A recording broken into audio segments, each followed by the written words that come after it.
Fala galera, beleza? Eu sou o Udney, você está no Bora Mundo e nós estamos em mais um vídeo de psicologia. Hoje nós vamos falar de psicologia sociohistórica e vamos falar do Vygotsky e a psicologia sociohistórica, da qual ele é referência, tá certo? Então vamos falar um pouquinho do Vygotsky e hoje eu vou fazer um pouquinho de uma leitura sobre os principais pontos da teoria dele, vou explicar um pouquinho cada ponto. Isso é importante para você entender para que caminho vai a teoria do Vygotsky, que é tão importante e principalmente aqui no Brasil. É a linha de psicologia sociohistórica dominante, certo? Então vamos lá. O Vygotsky, né, ele é o seguinte, ele vem com uma nova abordagem, que é essa psicologia sociohistórica, tá certo? É uma coisa importante aí, que eu já falei em outros vídeos, mas é importante você saber, né? Ele veio da União Soviética, ele ficou um bom tempo aí com o conteúdo que ele estava estudando sendo abafado, tá certo? Ele tinha dois companheiros aí de estudos, tá certo? E um tempo depois ele começou a ser lido, ser estudado, e agora ele tá aí bombando, tá certo? Como uma grande linha da psicologia sociohistórica, talvez a principal. Bom, o que acontece é que ele vem aparecer depois do pós-guerra, depois de 1917, né, depois da Primeira Guerra Mundial, depois da Revolução Russa. Então ele vai escrever o seu conteúdo aí, e lá para depois de 1937, mais ou menos, vai ser começado a entender e a ser encontrado e desenvolvido seu conteúdo, tá certo? O que acontece é que, de fato, o seu conteúdo no Ocidente só vai aparecer e ser liberado para estudo, né, pela União Soviética lá para os anos 70, e aqui no Brasil ele vai influenciar a psicologia no Brasil na década dos anos 80, tá certo? Então, quer dizer, muito tempo depois aí dele ter produzido o seu conteúdo, os seus pares também, os seus dois parceiros, terem desenvolvido mais o seu conteúdo, é que vai acontecer da teoria dele alcançar realmente um público, a academia e tudo mais. Porque ele ficou muito tempo sendo ocultado o trabalho dele, certo? Bom, e aí nós temos então a vinda dele aqui nos anos 80, certo? Uma coisa importante aí que nós temos é onde ele influenciou. Isso é importante para você saber, porque se você for ler essas três linhas da psicologia, o cara vai estar lá. Ele influenciou de uma forma assim, ele é a referência, né? Em três áreas importantes da psicologia, né? Nós temos a psicologia do desenvolvimento, a psicologia social e nós temos a educação. Não psicologia da educação, a própria educação, a forma de se pensar a educação, de se estruturar a educação, se estruturar a didática, se estruturar as intenções, dinâmica escolar, estrutura da escola também.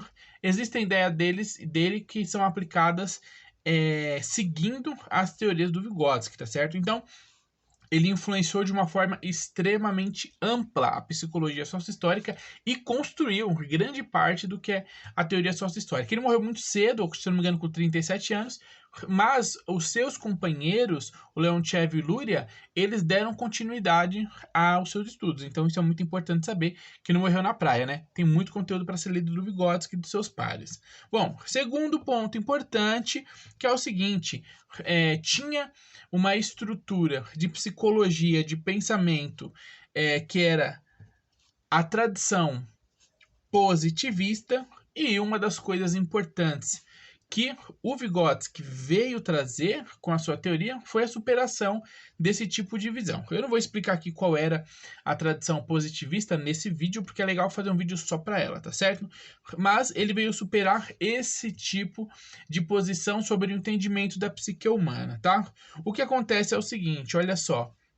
O grande ponto de superação é o seguinte, a construção histórica, social e material do homem. Então, o Vygotsky ele olhava para o desenvolvimento da psique humana, desenvolvimento do homem, não só como algo isolado da sociedade, onde o homem nascia com uma série de características que eram separadas da sociedade, e a sociedade influenciava uma ou outra coisa, né? Como se o homem fosse dono de si, dono das suas atitudes. Ele vai vir falar que, na verdade, o homem ele é uma construção. Ele é uma construção como? Histórica, social e material. O homem ele está presente na história, ele está presente na sociedade, então, da mesma forma que ele forma a sociedade também forma os traços do homem, tá certo? Como, por exemplo, a nossa educação. E o homem também, ele é um fator material. ele não é abstrato. Você consegue entender o homem entendendo e investigando as suas relações sociais, de forma grupal e individual, tá certo? Então, quer dizer, supera a ideia do homem que transcende, que já nasce com as suas características, não. O homem, ele é produto do seu meio. E lógico, a gente começa a estudar e ver vários pontos importantes e começa a prestar atenção. Tem um vídeo que eu vou deixar, indicado aqui que vocês precisam ver, vou até anotar aqui, ó, que é um vídeo onde eu, inclusive, deixo um exercício que o livro fala, e o vídeo tá aqui nessa playlist, hein? Eu vou deixar aqui em cima. E ele dá um exercício para você fazer, para você ver como é que funciona, você entender que a psicologia, para entender o homem, precisa ter dentro da sua mecânica científica a postura sócio-histórica. Você precisa entender o homem se desenvolvendo no seu meio, na sua sociedade, para você conseguir pensar a psique humana, certo? Então isso é importante. Vou deixar o link aqui, quando acabar esse vídeo, tem uma bolinha, aparece, você clica, tem lá os vídeos que eu recomendo, você clica e assiste. É top, tá? Então, essa questão da superação é muito importante porque muda a visão do homem, né? A visão sobre como analisar o homem, como entender o homem, como entender a psique. E agora, entendendo que o homem faz parte da sociedade, é um meio e é um produto do meio da sociedade, agora também muda a forma de entender a própria sociedade, certo? Já que o homem muda a sociedade também o transforma. Olha que interessante. Então, quer dizer, muda totalmente a visão de você entender a psique humana, certo? Próximo ponto importante, então, já falamos o básico, vamos à teoria em si, tá? Principais pontos da teoria. Vamos lá. Inclusive, esses pontos, eles foram deixados, né, e adotados pelo Luria e Leontiev, pelos seus pares, né, que ajudavam e desenvolviam com ele essa visão, essa psicologia. Depois que ele falece, eles dão continuidade. Então, são pontos importantes para entender a base que o Vygotsky usava para se pensar o estudo da psique humana, certo? Então, vamos lá. Vamos ponto a ponto. E agora eu vou ter que ler, porque aqui tá de uma forma bem clara, não tem como eu resumir mais do que isso, tá certo? O livro que eu tô usando é o Psicologias. Quem quiser, o link tá aqui na descrição, compre-o e vale muito a pena, tá certo? Tem mais de 150 vídeos de psicologia aqui no canal, aproveita. Vamos lá então. Primeiro ponto da teoria. A compreensão das funções superiores do homem não pode ser alcançada pela psicologia animal, pois os animais não têm vida social e cultural. Primeira coisa, o homem constrói cultura, tá? Então, primeiro ponto da teoria dele aqui, o homem constrói cultura. Temos que entender que o homem é diferente dos animais. O homem vive em sociedade e constrói cultura. Então, no homem existe isso daqui, ó. Existe uma coisa importantíssima, tá certo? Que são as funções superiores. Superiores a quê? Superiores às funções do animal, as funções mais consideradas naturais. O homem, ele tá além dessas funções, né? E a gente vê que tem funções superiores porque ele produz duas coisas. Ele produz sociedade e cultura dessa sociedade. Então, ele produz uma dinâmica muito superior à dinâmica dos animais. Então, isso que é importante entender, que o homem não tem esse estado animalesco. O homem é produto de uma sociedade racional e dinâmica, certo? Segundo ponto importante, as funções superiores, que agora você já sabe o que é, do homem, não podem ser vistas apenas como resultado da manutenção de um organismo que já possui em potencial tais capacidades. Segundo ponto, funções superiores estão na interação social, tá certo? Não dá para entender as funções superiores como superpotências do organismo. Por exemplo, o homem, ele é inteligente porque no organismo dele existe algo do além. Na verdade, essas funções superiores, essas capacidades cognitivas que o homem tem, elas não são puramente habilidades do organismo, mas elas são resultados de uma dinâmica de sociedade. Um exemplo simples e interessante: o homem caça, né? Quando nós éramos caçadores e coletores, nos primórdios, caçávamos e coletávamos. Então a gente era lá, caçava um bicho, caçava um porco, comia o porco de imediato. Depois o homem vai e cria uma pequena arma, por exemplo, uma arma pontuda. Já facilita, ele começa a tirar o couro dos animais, comer a carne e separar as partes. Já que agora está mais fácil para ele caçar, ele já começa a se locomover menos. Isso significa que a sua mente vai fazer conexões neurais e ela aprendeu uma nova função e vai desenvolver. Socialmente, ele consegue caçar e coletar mais, porque a ferramenta ajudou ele a desenvolver uma caça mais eficiente.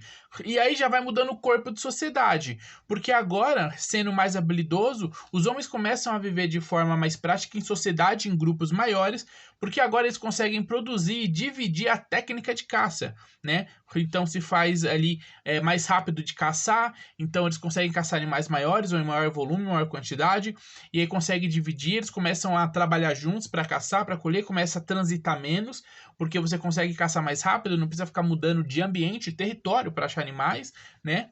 Então vai se construindo uma nova percepção de mundo, uma nova ideia. Olha só, o homem vai ficando menos habilidoso, por exemplo, fisicamente, porque agora ele está cognitivamente construindo ferramentas. Então as ferramentas vão mudando o ser, o formato do homem, a capacidade intelectual, vai mudando a capacidade física. Então, na verdade, vai fazendo uma série de mudanças importantes, certo? E o que vai acontecer nessa ideia que a gente está vendo aqui é que essas funções superiores, depois de todo esse estudo, de todo esse entendimento, não dá mais para acreditar que potências cognitivas do ser humano, como atenção e uma série de outras coisas, tá certo? Elas simplesmente estavam lá. Elas foram sendo desenvolvidas conforme o homem foi desenvolvendo, foi criando sociedade, criando cultura, e a cultura e a sociedade foi desenvolvendo esse homem, certo? Então, esse segundo ponto é importantíssimo. Terceiro ponto, já vou deixar aqui, tá gostando, tá curtindo, compartilha com a tua sala pra galera curtir também. Vai lá no grupo da faculdade, pum, compartilha o canal, compartilha o vídeo. Tamo junto, certo? Terceiro, a linguagem e o pensamento humano têm origem social.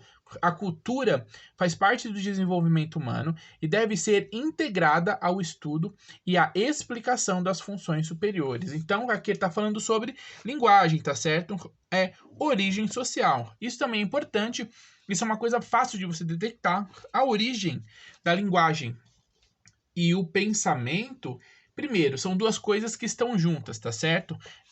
Nós vamos ver em outros pontos, mas, por exemplo, quando você aprende uma língua, essa língua traz uma série de culturas. Essa linguagem mostra formas de você se expressar fisicamente. Então, você não consegue ter uma linguagem, tá certo? E um tipo de pensamento. A linguagem é produto do pensamento. Inclusive, nesse livro aqui, se não tem, vai ter, mas eu acho que já tem. Depois você dá uma olhada aqui no canal. Tem um texto que é bem complexo, deixa eu ver se eu acho esse texto aqui. Pensamento e Palavra, que é do Vygotsky, que ele explica exatamente essa questão do pensamento e da linguagem. É um texto complexo. Depois, com certeza eu vou decifrar esse texto aqui, vou explicar direitinho para vocês. Se não tiver, vai ter aqui no canal, é só procurar, tá certo? Então, quer dizer, o que ele está falando? Que não tem como separar a linguagem do pensamento. A linguagem é o resultado do pensamento e o pensamento também é o resultado da linguagem. São questões integradas, tá certo? Significa mais ou menos assim, ó. Se eu não falar palavrão, vou colocar um exemplo muito chulo da sociedade. Se eu não falar palavrão, palavras de baixo escalão, né? Eu vou me dar melhor nas relações sociais em um lugar onde isso não é bem-vindo. E esse lugar é um lugar onde eu pretendo conseguir uma proposta de emprego, eu já trabalho aqui, quero crescer de cargo. Então, com esse grupo social, não é legal eu desenvolver, expor essa linguagem de palavrão. Automaticamente, quando você chega lá, você já está com essa ideia e o seu cérebro vai começar a trabalhar para você desenvolver menos essa exposição de palavras chulas, né? Vamos dizer assim, tá? Isso é um exemplo, tá, gente? E essa dinâmica vai fazer com que a linguagem, olha só, foi no cérebro, o cérebro mandou um código para você mudar o seu comportamento vai fazer com que o seu cérebro se adapte e entenda os benefícios daquela situação, e ele vai começar a mudar a sua postura em vários momentos, e vai começar a colocar valores naquela situação. Olha que louco, o mundo girou 360, vai mudar os valores, vai mudar o comportamento. Então, com esse exemplo, para você entender que está tudo ligado. uma coisa não pode ser fora da outra. Se fosse realidade, elas iriam se chocar a todo momento, né? Então sempre tem que ter os dois lados. E eu não estou falando aqui, nem o Vygotsky, né? Quem sou eu? Mas o Vygotsky não está falando aqui de pequenos momentos, né? Tipo assim, mas o cara fala muito palavrão, só que quando ele tá falando com o tal, ele não fala. Não, ele não tá falando desses pequenos momentos. Ele tá falando de todo o processo de linguagem de pensamento que tá junto, tá integrado. De forma geral, a forma que uma pessoa pensa se expressa na linguagem e a linguagem dela expressa a forma que ela pensa, vice-versa, né? São integrações. Então isso é importante para a gente entender, porque não são elementos separados, tá certo? O homem é um todo concreto. Ponto 4. Vamos para o ponto 4. A consciência e o comportamento são aspectos integrados de uma unidade, como a gente estava falando agora, tá certo? Não podemos ser isolados pela psicologia, não podendo ser isolados. Então, a psicologia, por mais que ela se esforce, não dá para isolar esses dois pontos, a consciência e o comportamento. Por quê? Primeiro ponto é que o comportamento ela é a expressão de uma certa consciência, de uma certa dinâmica da consciência, certo? Então, por exemplo, eu tô aqui, as minhas expressões, elas são resultados da minha consciência, né? Por exemplo, o fato de eu estar aqui tentando concentrar, olhar para a câmera, fazer alguns gestos, não mexendo muito, não batendo na mesa, ó, se eu bater eu faço isso, tudo isso faz parte de uma consciência de entender e saber o que eu estou fazendo agora. Estou passando uma aula sobre o Trotsky. Eu tenho que diminuir elementos para você ficar distraído, apesar que vários fogem do controle, mas o pensamento tá ligado para que o meu comportamento ele se defina ali, né? Então, esses dois estão integrados, a psicologia não vai conseguir deslocar ele. Uma coisa importante, um eixo, né? Uma coluna importante da teoria do Vygotsky é entender que o homem é um todo, né? Muitas partes da psicologia, muitas tendências ou correntes tentam desmontar o homem e estudar ele por partes. O Vygotsky vai falar, não. Quando nós falamos de comportamento, consciência, capacidade cognitiva, nós estamos falando de um todo, de um conjunto que funciona junto, né? Não são partes isoladas que não se tocam ou que se influenciam muito pouco, não. O homem é um todo, toda a parte influencia o todo. Por isso que é importante estudar o homem como um todo, para entender a sua psique. Por isso que o homem é estudado também de forma pelo Vygotsky, mas antropológico, um homem dentro da sociedade, né? Isso é importantíssimo. Bom, próximo ponto, esse aliás, né? Eu podia dar sobre essa questão da consciência e comportamento, como, por exemplo, a postura militar, né? A postura militar é uma coisa mais visível de você entender que a consciência está dentro do comportamento, porque se criou uma consciência da qual existe um código de conduta, esse código de conduta ele acaba sendo expresso e vivido. Então, as duas coisas estão integradas, tá certo? Isso é importante. Quinto ponto. Todos os fenômenos devem ser estudados como processos em permanente movimento e transformação. Isso daqui é sensacional, tá certo? Fenômenos externos e internos. Como é que o Vygotsky vai colocar algo que algumas correntes também trabalham de forma estática, de forma parada, como se aquela coisa nunca mudasse. Lá na ideia liberal, nos vídeos anteriores, se você não viu, veja. O link, tá, eu deixei para vocês o link aqui para vocês verem a playlist, tá certo? Dos vídeos anteriores. Uma coisa importante é isso que ele está falando, ó. Que olha só, todos os fenômenos devem ser estudados como processos em permanente movimento e transformação. Quando nós vamos ver na linha da história o desenvolvimento da psique humana, a gente vai ver que todos esses fenômenos produzidos pela psique, produzidos pela sociedade, produzidos pelo comportamento, produzidos pela capacidade cognitiva, eles vão mudando. Lembra o exemplo que eu dei anteriormente do homem caçador-coletor? Ele vai se transformar em outro tipo de homem, porque agora ele é um homem que ele não é mais um caçador, depois ele vai se tornar um produtor, construtor, blá. O homem vai mudando de função, a sociedade vai mudando ele de função, e esses dois vão girando, e conforme a história vai correndo, o homem vai se transformando, né? Por exemplo, hoje em dia, a quantidade de homens que precisam trabalhar caçando e coletando é extremamente pequena. Já antigamente, né, muito antigamente, nos primórdios da história, todos eram assim. Então, quer dizer, o que a gente tem a primeiro ponto importante que ele está falando aqui? Todos os fenômenos, inclusive psíquicos, formas de se pensar, formas de se compreender, de se sentir, de entendimento, de compreensão, de reflexão, Todas essas formas, elas vão mudando conforme a sociedade vai mudando.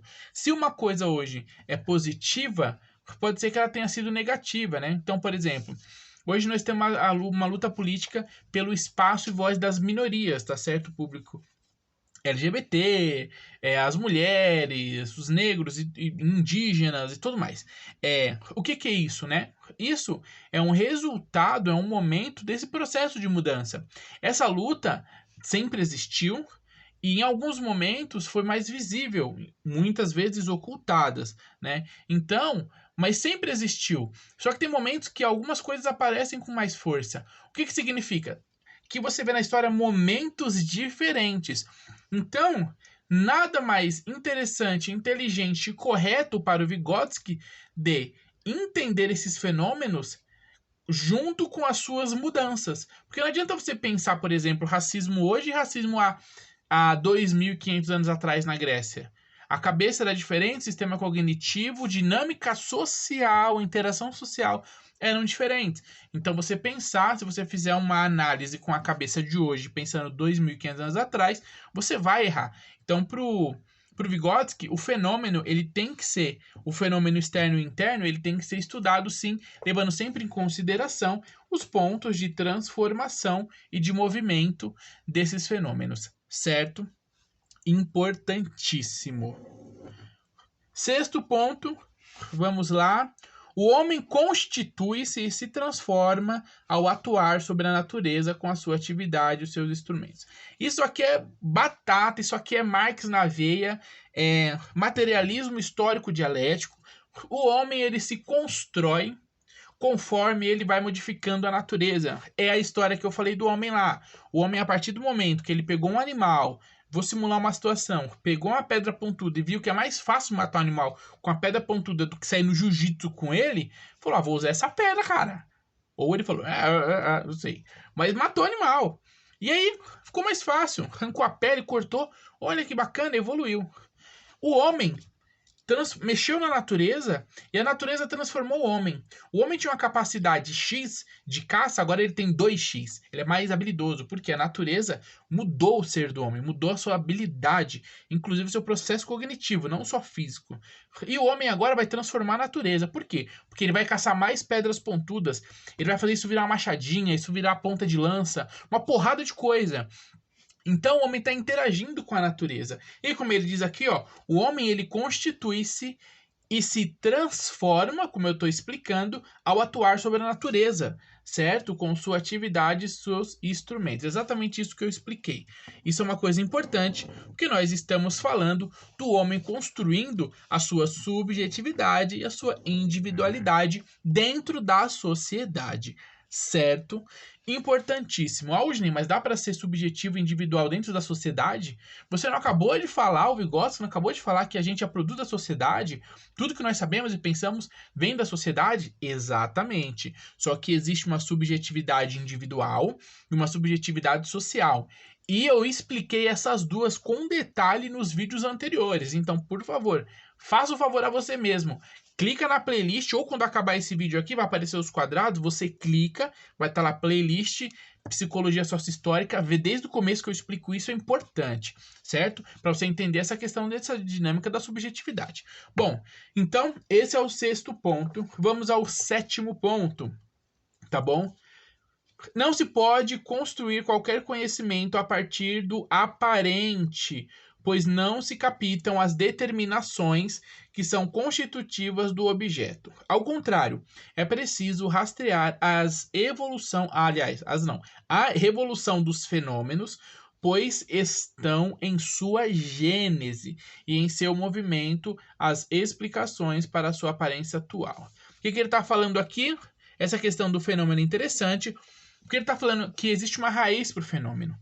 Por exemplo, quando a gente fala assim, depressão, certo? Depressão é um fenômeno social, é um fenômeno da psique humana social. Só que, peraí, é novo? Isso já apareceu antes? Quais são os motivos? Quais são as causas? Será que é a sociedade mesmo atual? Será que é o tipo de mente que o homem? Em que grupo essa dinâmica da depressão está aparecendo? Quais são os resultados disso? Tem características ou traços disso em momentos antigos da história? Vamos investigar. Por quê? Ele está falando que é o seguinte: é importante entender que esses fenômenos eles têm uma raiz. Não é só a aparência. Você olha e fala, depressão, bom, deve estar difícil a vida dele, né? Isso é uma aparência. Para você entender o que é de fato, existe toda uma dinâmica social e um desenvolvimento social, psíquico e social de interação entre o homem e sociedade, onde a mente do homem está conectada às dinâmicas sociais, que é necessário se entender que aquilo vai construir a raiz daquele problema. Então você não consegue trazer uma análise olhando somente a aparência da situação. Você precisa fazer uma investigação profunda, principalmente sobre a dinâmica da sociedade e a interação desse homem com a sociedade. Porque, por exemplo, esse traço é um traço que não atinge um homem, atinge vários homens. Eu estou falando do homem na questão portuguesa de homem e mulher, tá certo? Atinge o homem. E o homem, esse ser, em grande escala está sendo atingido por esse mal, então é algo que, primeiro, já não dá para você estudar caso a caso. Você vai estudar caso e antes de chegar no caso individual, você tem que estudar o coletivo. E a dinâmica do problema coletivo está dentro da dinâmica da sociedade. Porque o homem vive coletivamente aonde? Na sociedade. Então, provavelmente, a raiz é social. Como o homem interage somente com a sociedade, com certeza está na sociedade a dinâmica e a raiz desse fenômeno, como a gente já constou, certo? Da questão da depressão. Então, quer dizer, existem vários traços, todos eles estão na sociedade, e a gente tem que entender que os fenômenos têm a sua raiz nas dinâmicas sociais. E são as coisas das quais a gente também tem que investigar de forma profunda, certo? Outro ponto sobre a teoria do Vygotsky, e o último, tá certo? Falei que ia ser longo, que eu ia ler e explicar, mas você vai sair daqui top. Se você ver a playlist toda, você vai ficar ninja em psicologia sócio-histórica no Brasil, certo? Oitavo ponto. A mudança individual tem a sua raiz nas condições sociais da vida. De novo, a mudança individual, a minha mudança individual, tem a sua raiz nas condições sociais da vida. Quer dizer, a sociedade nos direciona. Existem várias características que são de cunho individual. Escolhas nossas, né? Mas muitas dessas escolhas são determinadas pela sociedade. E muitos dos males psíquicos, vêm dentro dessa dinâmica da sociedade.